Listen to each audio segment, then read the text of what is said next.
What made you so high on Carlos early on in his Met tenure? You thought he would, take the team on the brink of getting in the playoffs right now. Well, I tell you one of the things he did, and I think I'm sure he got a lot of it from being around Aaron Boone for so long. He's such a very positive guy, and he's remained positive even during the struggles they had in May. I mean, this guy remained positive, believed in the club, pushed the right buttons.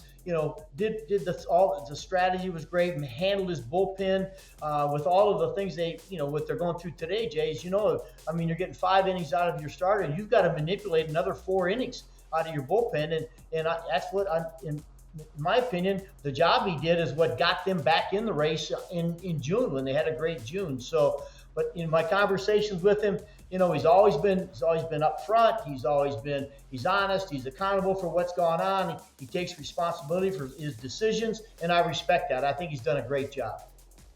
Ladies and gentlemen, you have friends in baseball, and you have friends in baseball like Terry, probably my best friend in baseball, a good guy, great friend. I'm welcome him to another edition of Amazing Conversations with Jay Horwitz.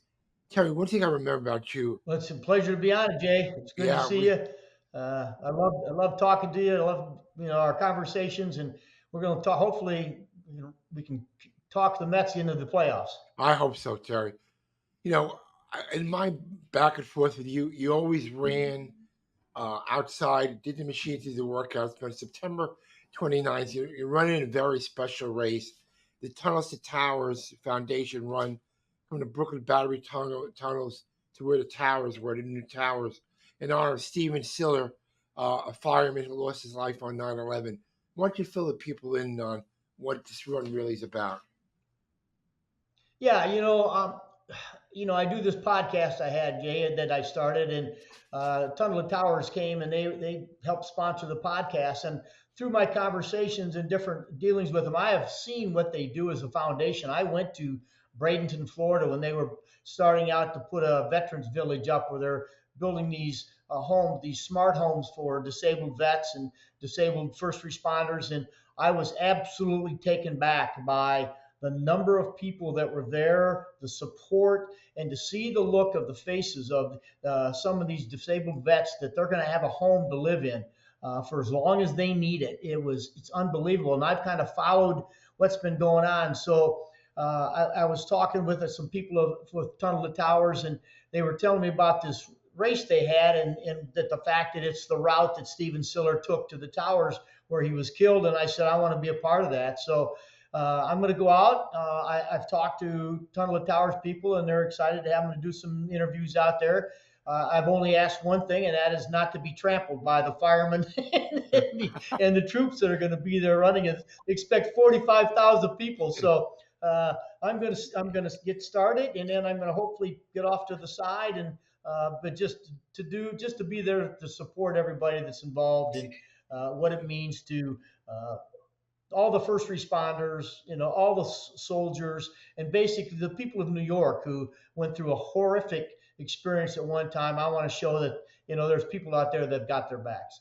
Terry, as I understand the story, correct me if I'm wrong, Stephen was 34 years old. He was off on 9/11, supposed to play golf with his brothers. He got the call, got in his truck, drove to the entrance of the tunnel, couldn't get in, and ran the entire way with his gear on his back. Jay, you know me as a runner, and I used to run a lot. I mean, right. A lot. I have never ran a race. And at my age now, I still don't plan on racing. I plan on running, but if they're looking for me to break the record in time, they're gonna be very disappointed. And there's so many people. What's a 5K? What is 5K? How many miles is 5K? About 3.3 miles. You could do that in your sleep, though, right? Well, you and I used to do it all the time. No, you did. I didn't. Pittsburgh one day. Yeah, I got bit in the ass by a dog.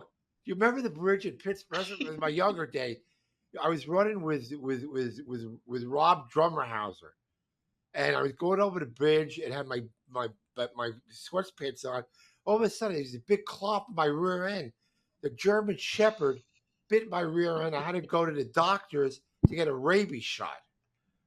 That was probably near the end of my running days. Well, I stuck to the bikes. So what are the things you've been doing, Terry, since you left? You had your own podcast. You were a great guest One of the guys I know your friendly was with Carlos Mendoza. And when the Mets hired him early on, you said, "Hey, this guy's a keeper." What made you so high on Carlos early on in his Met tenure? You thought he would, take the team on the brink of getting in the playoffs right now. Well, I tell you one of the things he did, and I think I'm sure he got a lot of it from being around Aaron Boone for so long. He's such a very positive guy, and he's remained positive even during the struggles they had in May. I mean, this guy remained positive, believed in the club, pushed the right buttons. Did all the strategy was great, and handled his bullpen with all of the things what they're going through today. Jays, I mean, you're getting 5 innings out of your starter, and you've got to manipulate another 4 innings out of your bullpen, that's what in my opinion, the job he did is what got them back in the race in June when they had a great June. So, but in my conversations with him, he's always been upfront. He's honest. He's accountable for what's going on. He takes responsibility for his decisions, and I respect that. I think he's done a great job. One of my favorite podcasts with you was Tim Hallion. I will never forget that day. We're playing the Dodgers, right? And this is in 2016, and Mr. Utley had broken Mr. Tejada's leg the year before. And to make a long story short, Noah threw at Utley, and he missed him. He missed him, right? And then he missed him, yeah. He missed him, and then remember the people on the mound: Snoop Campbell, Ty Kelly, Neil Walker was on the mound, and you came in and got into a very, heated discussion with Tim Hallion.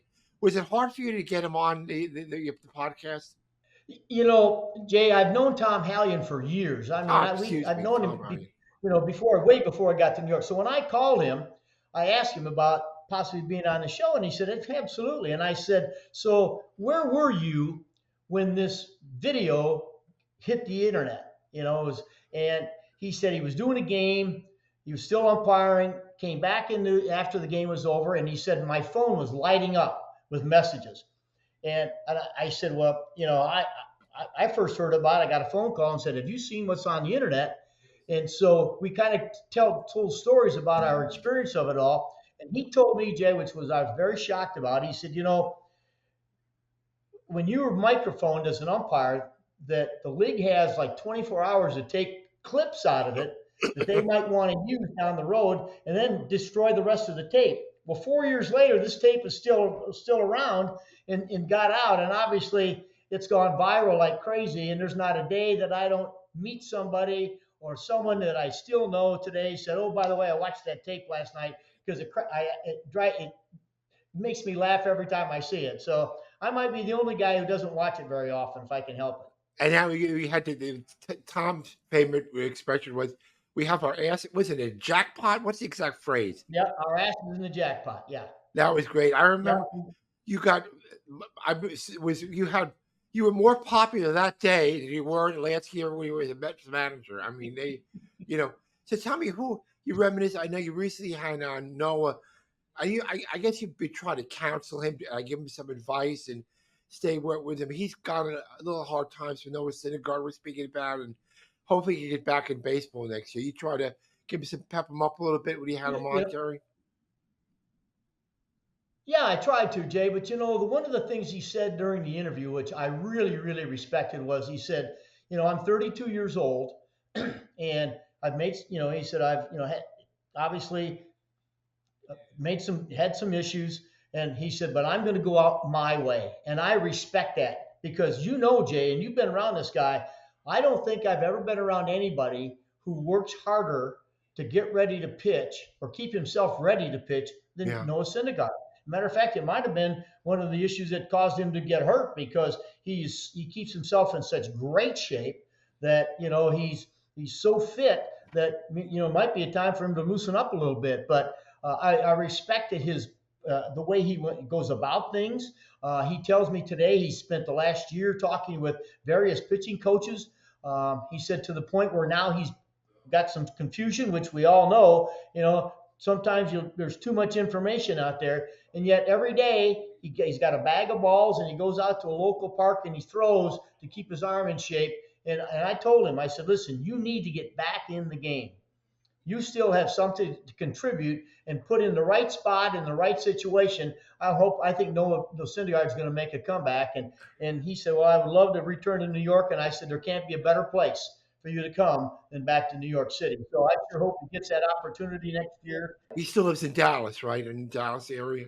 Yeah, matter of fact, he tells me he lives around the corner from Jake deGrom. So he still sees Jake.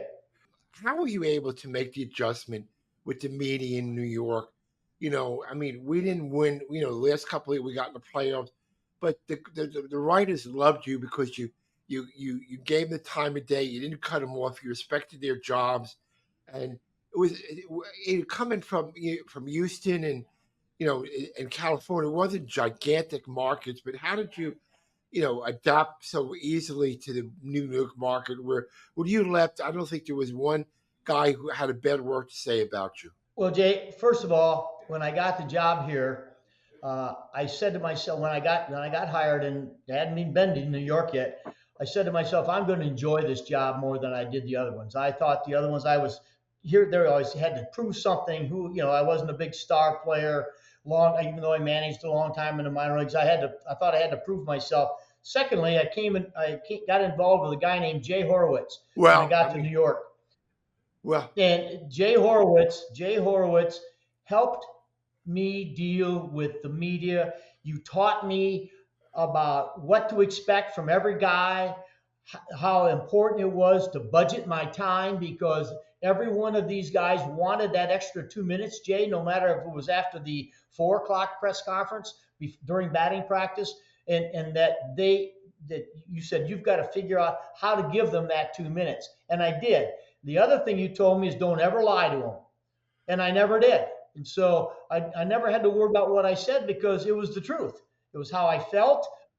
And so your guidance, in my opinion, helped me get through the media in New York City for 7 years. And I got you fired too at the end, Terry. Don't forget that. I don't think that was it, Jay. To this day, I don't think that was it. Well, I mean, in full disclosure, like the first 15 to 16 we got in, but the first 4 or 5 years, we weren't a very good ball club.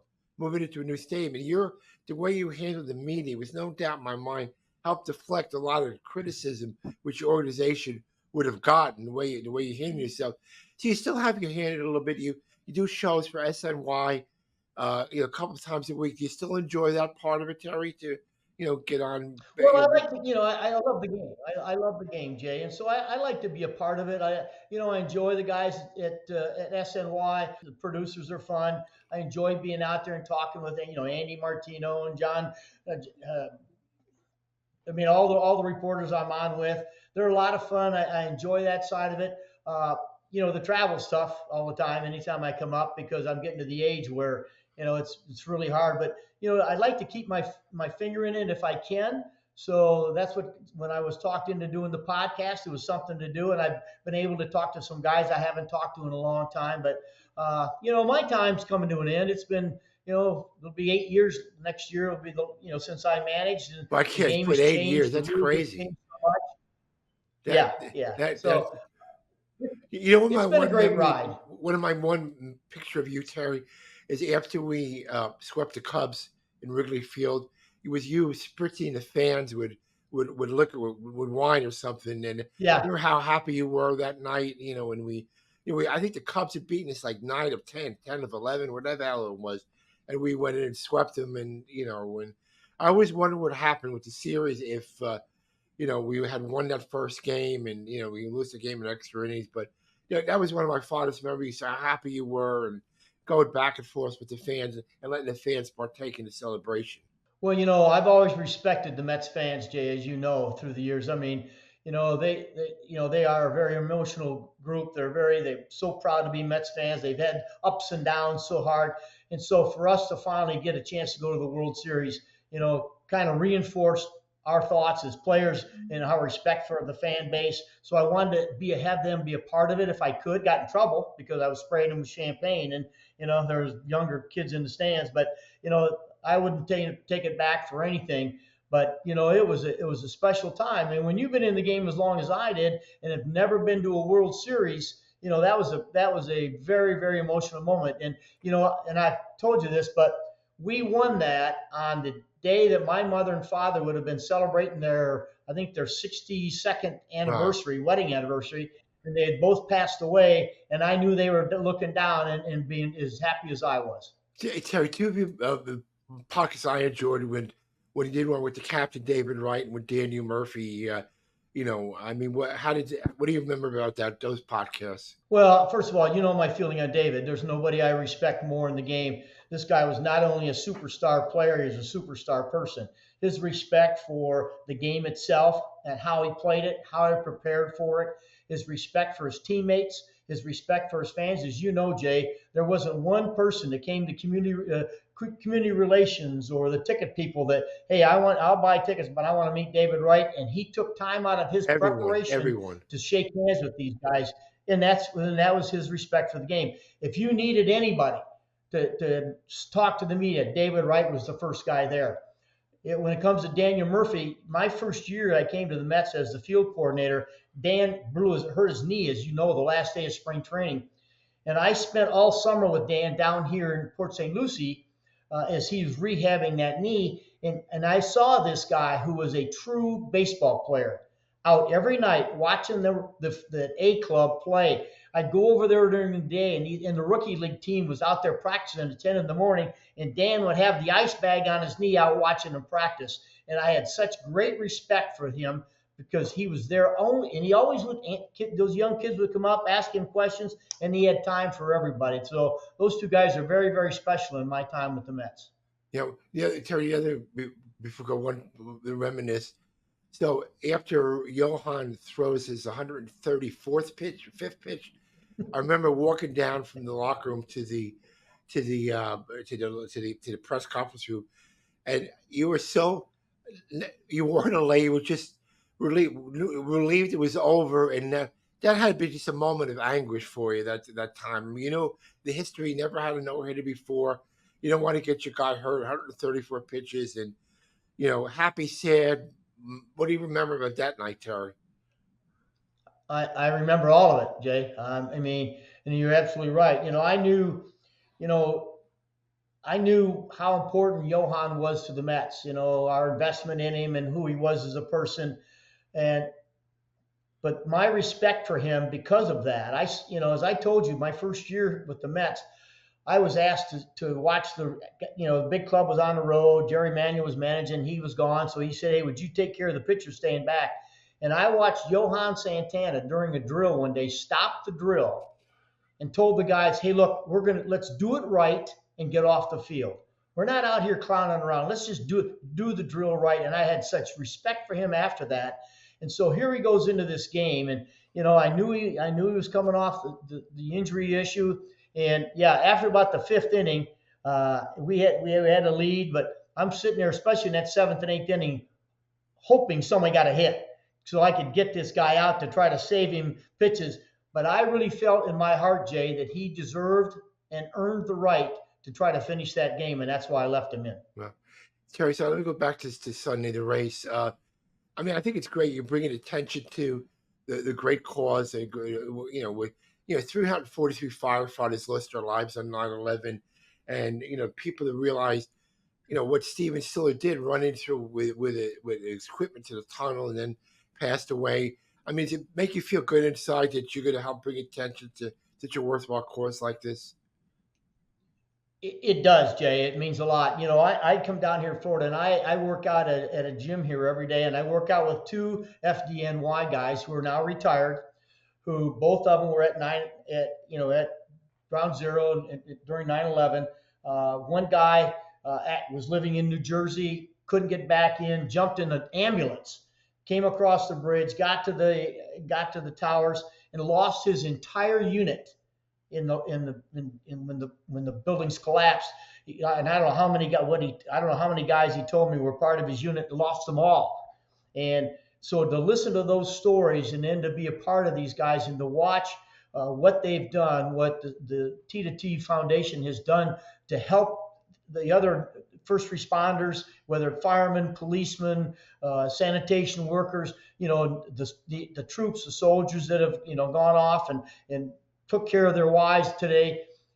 it gives you great pride to know that there's people out there that will sacrifice themselves for you. And so why not give back as whatever you can possibly do? And that's why, I've taken them on as a tremendous cause, and I respect everything they do. And when you see, Jay, these villages that they're building for these disabled veterans and disabled first responders, I mean, it warms your heart. And it's an honor to know that this is being done and to be a part of it all. Yeah, they've raised over $250 million for first responders and other causes, and they rebuilt. They got 250 mortgage-free houses done. So it's a great honor. Terry, you're a great man and a good friend, and I'm hoping to see you soon. And I wish I could run with you, but I don't think I can make the first 5 steps. But you know what? If you wouldn't have stepped in that hole that day, you'd still be running. I know that. I'll be thinking of you along the way. I ride my bicycle, a stationary bike. That's where I'm at with my age, Terry. All the best, and thank you for a couple of minutes. Well, good for you. I'll be thinking of you, Jay.